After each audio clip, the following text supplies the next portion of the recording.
Welcome. I'm Leslie Canham. I'm Mary Gavoni. I'm Linda Harvey.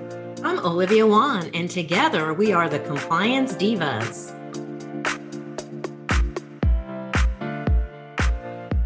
Welcome to the Compliance Divas podcast. This is Linda Harvey, and I will be your moderator for this episode. As the Compliance Divas, we bring clarity and simplicity to compliance by navigating the regulatory world to keep you on course. We invite you to subscribe to the Compliance Divas podcast through your favorite podcast channel or on our website, thecompliancedivas.com. Any resources that we mentioned today will be in our show notes, and we invite you at the end of the podcast to scroll down at the bottom and leave us a review. If you happen to have any questions, we welcome them at support@thecompliancedivas.com. Today, we're going to be discussing one of the most confusing, misunderstood parts of OSHA's hazard communication standard, and that is keeping a chemical inventory list. We are frequently asked questions by our clients and attendees at meetings what this comprises, and there's just always a lot of misunderstanding, a lot of confusion. So let's make sure that your chemical inventory list is compliant today, and as you listen into the Divas, well, we will explain more. Our diva, Mary Gavoni, was not able to join us today, but she wanted to be sure that we backtracked and talk about exactly what is the hazard communication standard and why do we have to follow it. So Leslie, would you mind jumpstarting us and talking about that for a moment, please? Well, that's something I'm very happy to talk about because this is something that I find is not mentioned at OSHA courses, and it's not mentioned, I don't see any courses at major dental meetings covering the hazard communication standard. And the hazard communication standard was actually first adopted in 1983, and its scope expanded in 1987 to cover all industries where employees are potentially exposed to hazardous chemicals. So this standard is important because, according to OSHA, over 43 million workers who produce or handle chemicals that are hazardous in more than 5 million workplaces across the country are exposed. And this is a number that's expected to go up as time goes on. The hazard communication standard is intended to ensure that exposed workers and their employers are informed of the identities of hazardous chemicals, the associated health and safety hazards, and the appropriate protective measures. So enforcement has quite a bit to do with why we see some citations on the hazardous communication standard as more frequently than any of the others except for bloodborne pathogen standards.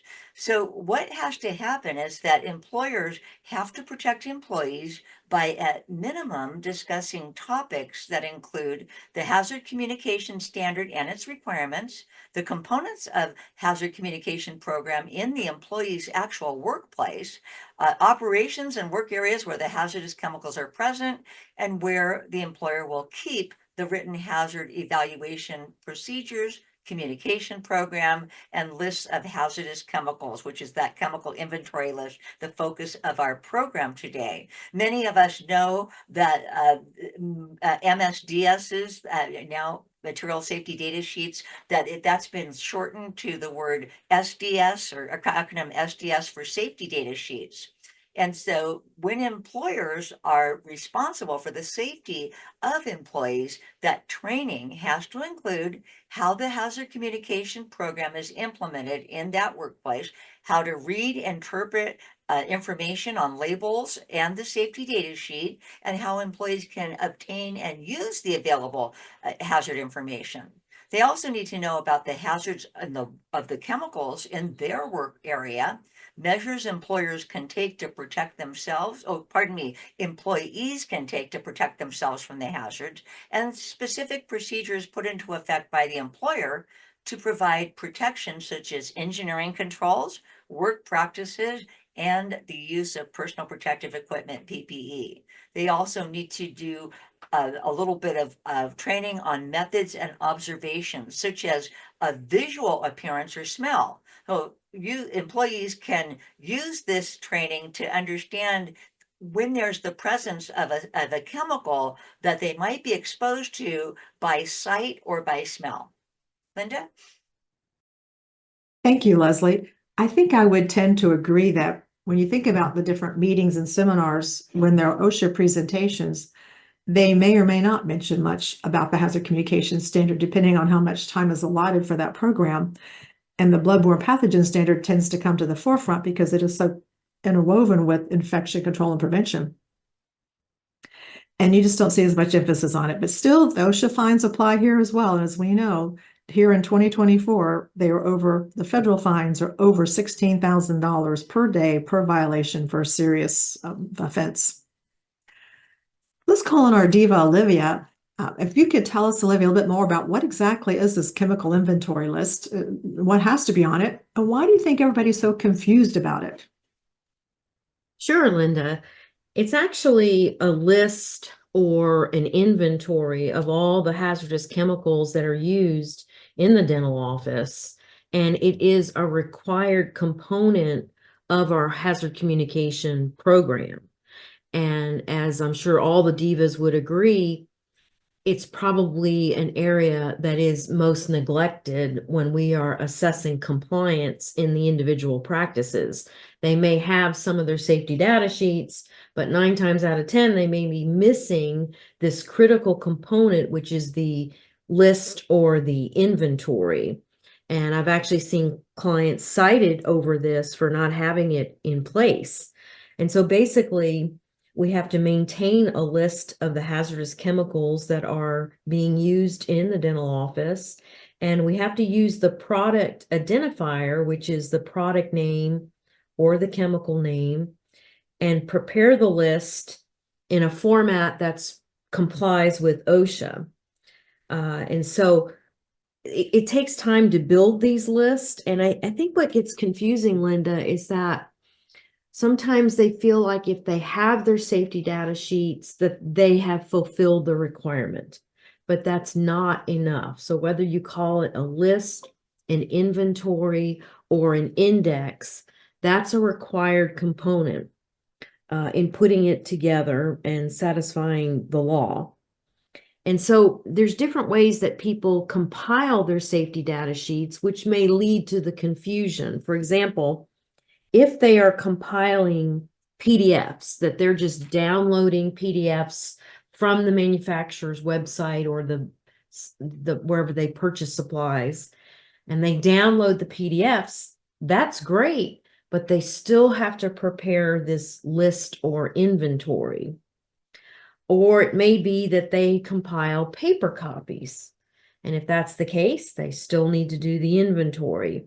If they're using a computer program, such as a software application, that process is much easier because they can actually export the data to a spreadsheet that will populate these required columns of information that we have to maintain on file. But it's important to note that when we build these inventories, we have to build it based on what's present in the dental office, not just what we buy from one supplier. So all of us have our favorite group that we order from, and we may have several that we order other items that we can't get from our main supplier. So we don't want to leave off items from that inventory. And another thing I wanted to mention, Linda, that's citable is that if they're changing up brands, if they're going with different brands, it may have different chemical components. So we have to have the exact safety data sheet that corresponds with that product and then have it listed on our inventory.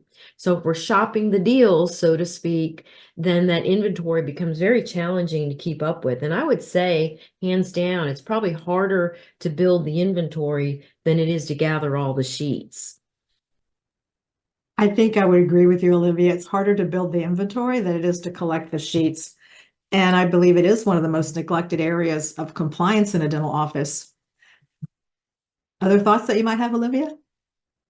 I also wanted to mention that I forgot just a second ago, Linda, is that in Tennessee, where I work as a consultant and practice, there are special requirements. So when you're building your inventory, and we'll list this in the show notes, Tennessee has some specific requirements in putting that form together. And so if you access the What to Do booklet, which is a template for compliance for the hazard communication standard, it also references Tennessee state specific, the Tennessee Hazardous Chemical Right to Know law. They provide Appendix D, and it gives you a sample workplace chemical list form. So not only do you have to maintain your inventory, you are required to maintain the employer's name on the form, mailing address, the individual workplace location, identification, county, type of business, federal employer ID number, and the SIC code, and how many employees. And that's in addition to your actual inventory. So there's quite a bit of compilation of information in putting these sheets together. Olivia, I'm so glad that you mentioned that, and that will really help our Tennessee listeners. And I'll take a moment and compare it to the federal law. And Leslie, being our Cal OSHA expert, she may have some input on anything different from California. But one of the items that we're putting in the show notes today is a clarification from the federal OSHA website that lists these six items that need to be on a chemical inventory list. That's the chemical name, the CAS number, which is the chemical abstract system, the common name, any synonyms, the product mixture, if applicable, and then the percentage of ingredients in the product. So most products have more than one chemical, for example. Is one of the ingredients 50%, 75%, or 5%? And I really like the fact, Olivia, that on top of these six things, the header that you mentioned for Tennessee is just great information to have anyway on the top of any header. I think that's a good idea to have office-specific information, including the standard industrial code and everything. It makes it easy and clean and very, very thorough. So I just wanted to reiterate then for a minute that briefly, your chemical inventory list is an inventory of your chemicals in each product that you have. It's not a list of the products that you're buying from any of your suppliers. And the chemical inventory list does correspond or correlate to your safety data sheet collection because the information for the inventory is taken from those sheets, but it is different. And then I just want to remind everybody as well that your favorite supplier or suppliers by law has to make the SDS sheets available to you. So you can download it from any of their websites, when you buy products from them, the chemicals, to help augment and grow and keep your SDS binder up to date. But please know that that information that resides on their website and their ordering in their inventory for you all, their product catalog, so to speak, that fulfills their obligation to be compliant by making the sheets available to you, who's the end user. It does not fill your obligation to have your own safety data sheet binder and your own office-specific chemical inventory list. And as we've seen, there's been a lot of fines in these areas, and that dentistry is one of the top areas where we're being cited as well in violations. Leslie, do you have anything that you could give us, any tips perhaps from Cal OSHA?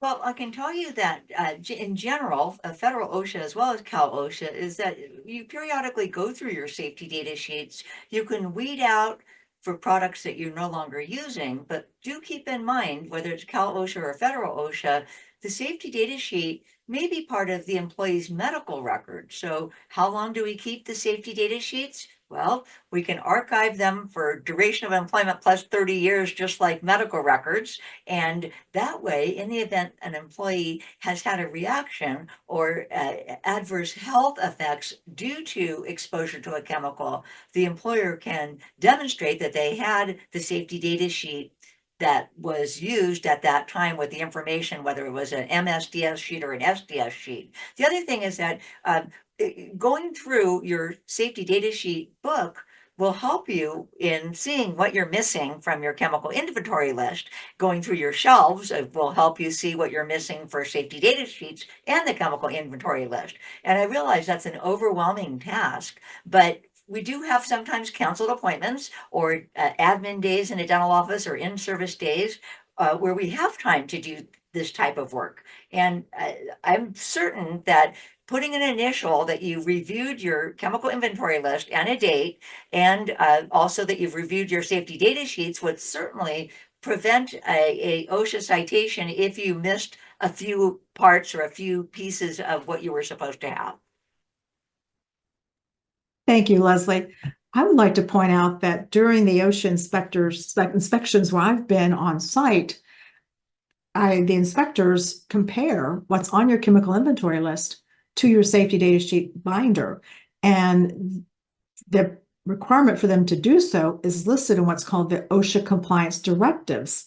And OSHA has written directives to their investigators or their auditors in every single one of their standards. So there's compliance directives for the hazard communication standard, the bloodborne pathogen standard, so forth. And it does tell the inspector to double check between the chemical inventory list and the safety data sheet to make sure the information is listed. Let's talk about now how we can help our listeners to keep up with this throughout the year, whether it's at a team meeting on an annual basis and everybody takes a few sheets and reviews the safety data sheets, cross compares to what's on that chemical inventory list. Maybe you use a service to help you. Maybe you hire a consultant. One way that I've told teams many times, if they're keeping a paper binder for their SDS sheets, is that this binder is alphabetized. So it makes it very easy to go through and divide up the tabs, and each team member take a few tabs, review the sheets for currency, take out the sheets that are outdated or the product's no longer used, and then archive it, as you mentioned, Leslie. And then go back and look at your chemical inventory list to be sure that those information is on the list that should be there. Now, we do have some listeners that may be using an electronic binder. Leslie, what are your thoughts? Well, I also want to encourage everybody to really heed Olivia's advice to put this list on an Excel program, because if you acquire a product and it's maybe named something with a letter B and you don't have any spaces, you're handwriting it, then you're going to have to continually rewrite your handwriting. So an Excel spreadsheet helps you to be able to add a line in so you can keep the names of the products or the components of it in alphabetical order. That's a great idea, Leslie. Now, and we do know that the hazard communication standard says that this information has to be readily available and up to date. So readily available means that it cannot be behind a password protected program, such as when you log in to your favorite supply company to place an order. That's behind a password protected environment, and it's not readily available to the end users, only to the individual who's logging into that account. If you keep it with a service, please be sure that it's not password protected either. I know many times over teams will say, but we'll put the password on every computer. We'll make sure that everybody can log in. But to me, it's just one more step for someone to have to go through in an emergency. And I always caution teams, because when an emergency occurs, meaning that somebody has a splash in the eye, that you're not looking it up for yourself. You're looking it up for a team member. And so the more quickly you're able to do so and be prepared for any kind of emergency, just like we're ready for a fire emergency, medical evacuation, all these different things that arise, you want to be ready to handle this kind of emergency as well. So it should not be behind a password protected document. Many times over, it should not be on your server, because if your server's down and you're still seeing patients, which is possible because maybe IT is there doing some updates and you have an issue happen, then again, it's not readily available. So there's different options we can look at. And Olivia, I bet you have some ideas that you could share. I just wanted to supplement maybe a contrary thought that in working with some large groups as well, they are using online program that requires a login and password. And so we added, they had posters throughout the facility. And on the poster, we wrote the login and the password, because it's not governed by HIPAA. It's not protected health information. So the login and the password was on those posters, plus all of the workstations had it memorized. So just to supplement and make that process easy, the signage had that information on it. So that might be a tip in case all else fails. And that certainly is another way to approach it. And that's certainly very reasonable as well. And I've seen one of the online companies that we typically use creates a poster for their customers with a QR code on it that goes right to their library right away, which is nice, because then if the power's down and they can't get to the internet on their computer, there's always a tablet or a cell phone that certainly can. So there's many ways that we can be compliant with this. So we hope that today's session has provided some clarity for you all on how to keep a chemical inventory list, what's supposed to be on the chemical inventory list, and some tips on some ways that you can approach developing and maintaining your chemical inventory list. As the Compliance Divas, we bring clarity and simplicity to compliance by navigating the regulatory world to keep you on course. We invite you to subscribe to the Compliance Divas podcast through your favorite podcast channel or on our website, thecompliancedivas.com. All the resources that we mentioned today will be found in the show notes, and we invite you to scroll down and leave us a review. And importantly, if you still have questions about chemical inventory lists, drop us a question at support@thecompliancedivas.com. We look forward to seeing you next time.